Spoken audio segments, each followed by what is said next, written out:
Hello, my friends. It's Adam Hebener, CEO of Modern Mortgage. Today is Thursday, the 19th of March, 2020, and this is your Modern Minute. I have to say, of all the Modern Minutes I've put together so far, this one weighs by far the most.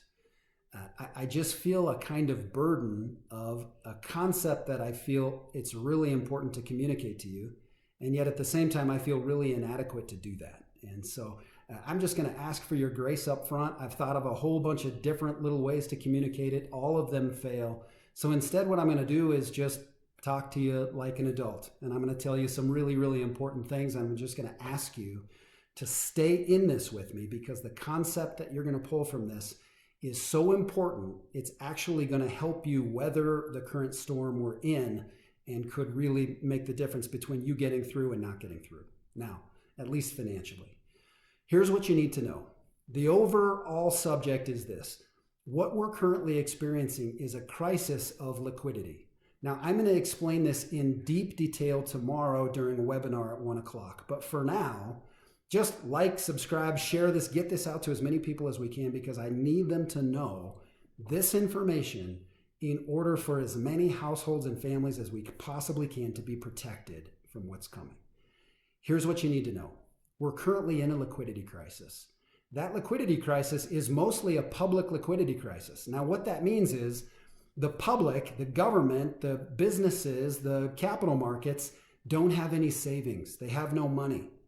And because they have no money, we're seeing decoupling of market. And I'm going to show you what that looks like in just a second. But before I do, I want to give you the quick solution. There is only one solution to a public liquidity crisis. A lack of savings in the public can only be fixed by one thing, the presence of savings in private. That's the only way to fix this, okay? So their lack of savings must be fixed by your diligence in savings. Now, here's what I mean by savings. I mean, you add up your mortgage and your rent and your car payment and your insurance bill, your cell phone, all that stuff, your houseboat bill, whatever you got. You add all that stuff up together and you multiply by 6, and that's sitting in a savings account, liquid, ready to support you.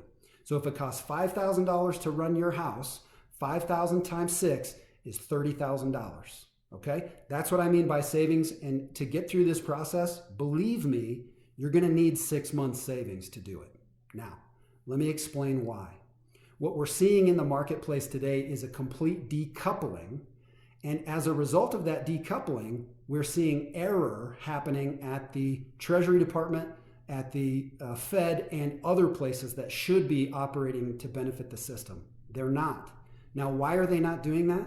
They're not doing it because they're functioning under the old rules and they don't know that the rules have changed. I don't know why that is. I can't explain it to you.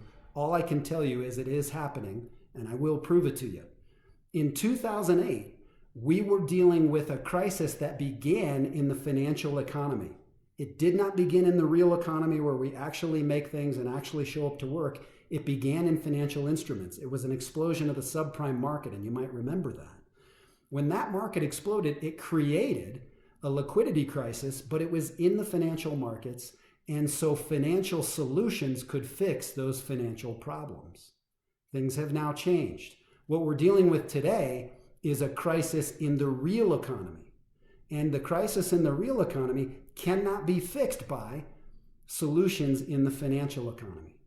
Now, if you try to use a solution in the financial economy, if you use the old tools to fix the new problems, you actually make the new problems worse. Now, if I'm right about this, you should see some strange things happening in the market that don't make sense to you. For example, you should see stocks going down and the price of gold also going down. Now, typically what we expect is in times of crisis, times of fear, gold goes up. So why is gold going down? Conversely, when it comes to the bond market, we expect that when there's a lack of confidence in the equity side of the market, that bonds should be able to attract a whole bunch of money and interest rates should go down. But we're not seeing rates go down. We're seeing rates go up. Now, the price of gold falling and the fact that interest rates are rising at this time tells us the rules have changed. And if you don't know the rules have changed, you're going to keep operating according to the old rules and you're going to make the problem worse. And I wish Congress and the president and the Treasury Department and the Fed could take a look at that and understand what they're doing wrong. Now, I'm going to give you an example. You have to understand what is causing this to happen in order to understand how you should act. Okay? Now, understand this. People who own stocks, let's think about them. They are people like you and me who have stocks in our 401ks. We don't really manage them. We do them through our company. We trust someone else to watch them for us. We're big buyers of stocks, you and me.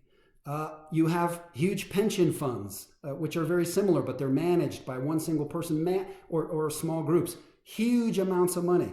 You have corporations like Boeing and American Airlines and many, many other corporations who are buying stocks. And here's how those groups are buying their stocks over the last 5-10 years. It has become in vogue to get a loan to buy your stocks.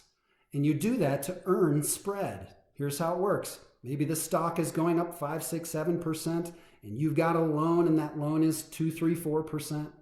The loan is lower than the stock, and so you get to earn the return. That's called the spread. Now, all of these entities have been buying stocks on what we call margin or getting loans. Now, that's fine until the market goes down. When the stocks go down, the banks who loaned those margins must request that money back. And so they call you up and they say, hey, you lost on your stocks. You have to pay our margin back. Well, guess what all those stock buyers did to balance their portfolios? They bought two things. They bought gold and they bought bonds. So when their stocks started falling, they had to sell their gold to cover their losses in the stock market and pay back their margin calls.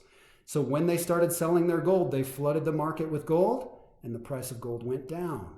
That's why you're seeing it drop at the same time the stock market goes down. Now they're doing the same thing in bonds.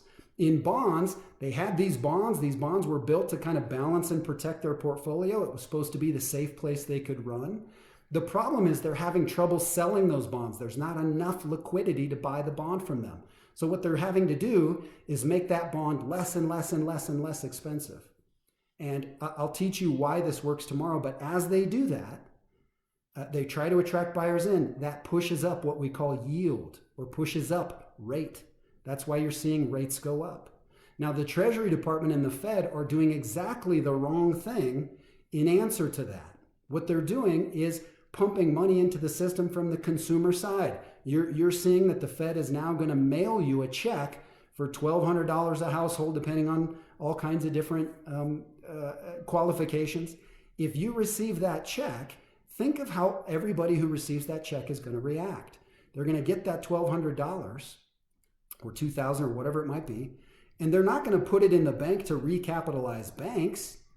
It's a crisis period. They're going to go out and buy cheese and milk and eggs and the famous toilet paper. That's what they're going to buy, commodity, useful commodity things to them. So as they go out and buy those things, you know what's going to happen to the price of those things?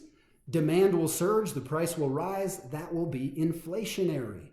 That is not good for our economy to have a huge amount of inflation pushed into our system through too many dollars entering the system at the same time.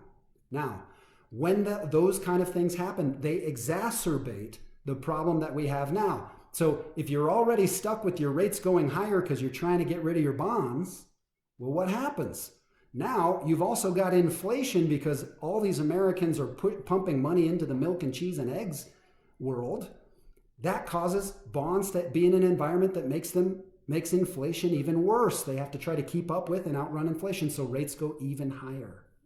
Now, the reason I'm sharing this with you is because I want to explain why you're seeing what you're seeing. We all expected rates to go down because we were all on the old playbook. The reality is rates are not only not going down, they are going up. And they're going to continue to go up unless some new tool is invented. So, how do we make decisions? Do we make decisions saying, hey, I'm hoping a new tool gets invented. I don't know what it is or what it will do, but I'm going to wait here till it gets here? That's option one. Or do we take matters into our own hands while we still can? I want to encourage you to take matters in your own hands while you still can.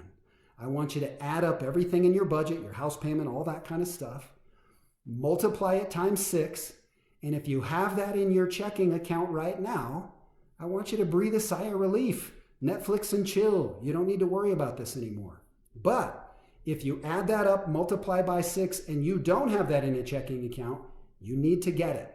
Now, if you're a homeowner, the very best way for you to get it is to take the equity that your home has grown over the last many years and take some of it off the table. Okay? So you bought your house 3 years ago, 4 years ago, 5 years ago. You're talking about double-digit appreciation since you bought your house. What you need to do is refinance, take cash out, and do not seek to get a lower rate. You're not going to be able to get a lower rate right now. And so you have to take the rate that's available as quick as you can if you don't have those reserves. Now you say, Adam, that'll make my payment go up. It will. It'll probably make your payment go up $100, $200, all kinds of things depend. Could be $500. But if your payment goes up $500 and you have $50,000 in the bank, you're going to make it through this process. On the other hand, if your payment goes down $100 and you have no savings, you have no chance of making that payment even though it's cheaper. So I want you to use new rules for the new economy. It is more important for you to have savings than for you to have room in your budget, frankly. Through this crisis period, your only chance is that you run to reserves. So if you don't have them, use them. If you're buying a house right now and you're scraping the bottom of the barrel and you're putting down 20% and then you don't have any reserves afterwards, please stop. Instead, put down just 10%. You're going to have a little bit higher payment. You're going to have a little bit of mortgage insurance. Doesn't matter. That other 10% in your savings account is going to make you as close to bulletproof as the current financial system would allow. And what we want is as many bulletproof families as we can get. The more folks we have out there with equity, pulling equity and putting it in their savings account, the more two things will happen. Number one, if we could get 10,000 people to pull some money out and put it in their savings account, you'd vastly capitalize banks. You'd start to behave rationally. You would not stockpile. And you would probably stop this recession in its tracks because you would have liquefied the public. Now, when you've got 50 grand in your account, you're not going to be very concerned about whether or not American Airlines can make their bills. You can let them go into bankruptcy. Someone will buy them, repaint their planes, and we'll have a better, more efficient plane company on the other side. That's how this process works. Now, I promised you this was going to be rough. I hope you've been able to keep up with me on this, and I hope more than anything, you understand the sincerity of what has become a plea. You must have reserves. If you have reserves, you'll weather this fine. If you do not have reserves, you will not. I promise you that. Now, if you want to know more, tune into our webinar tomorrow. In the meantime, please like, share, subscribe, get this out to the world. We need as many people as we possibly can to know what's going on. There's no other way to care for folks, and that's what we're in business to do. Thanks for your time. That's your Thursday Modern Minute. I'm Adam Hebener, CEO of Modern Mortgage, and I hope to see you soon. Take good care.